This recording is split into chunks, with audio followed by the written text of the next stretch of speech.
खरीफ season में in दिनों बुआई का काम चल रहा है, लेकिन राज्य के अधिकांश जिलों में बीज और उर्वरक की कमी की वजह से कालाबाजारी की खबर सामने आ रही है।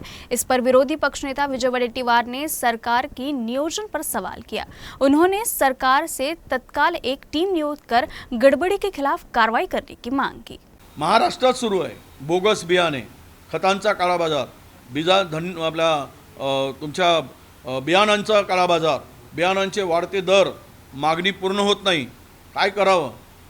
कृषी मंत्री निवडणूक झाल्यानंतर आढावा बैठक घ्यायला पाहिजे होती, ती कुठे झाले नाही।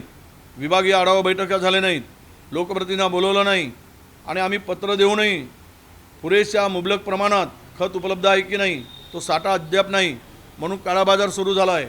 शॉर्टेज आहे, बियाणाचं शॉर्टेज आहे, खतांचं शॉर्टेज आहे आणि अशा स्थितीमध्ये शेतकरी लाईनीत उभा आहे। हंगाम सुरू झाला आहे खरीपाचा आणि याला जबाबदार ही सर्व यंत्रणा आहे।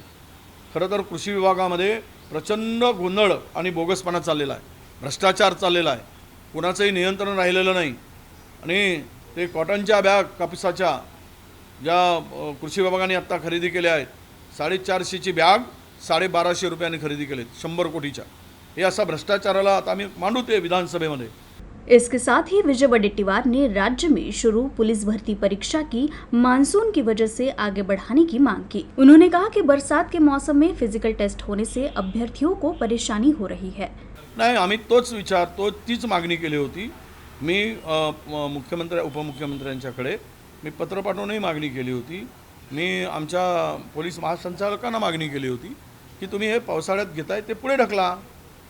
पण काही विद्यार्थ्यांचा हे आला की आम्हाला अनेक वर्षानंतर आता संधी मिळते आहे, आम्हाला तर त्यामध्ये मी उपाययोजना सांगितली की पावसाळ्यामध्ये जर घेत असाल उन्हापासून पावसापासून, कारण लाखो विद्यार्थी येतात, त्यांचे कागदपत्र भिजतात, खाण्याचे वांदे असतात, झोपण्याचे वांदे असतात आणि जो विद्यार्थीमध्ये मेरिटचा विद्यार्थी आहे या पावसामुळे फिजिकलमध्ये तो अडचण येऊ शकते। काल सांगलीमध्ये एका पोरीचा पाय तुटला चिखलात पाय फसल्यामुळे, परवाच्या दिवशी रनिंगमध्ये ती पोरीचं आयुष्य गेलं।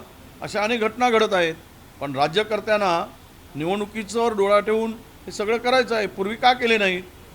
याच भरती यात्ता करण्यापेक्षा पूर्वी केले असते तर अनेक विद्यार्थ्यांच्या या परिस्थितीला अनेक विद्यार्थ्यांना सामोरं जाण्याची पाळी आली नसती।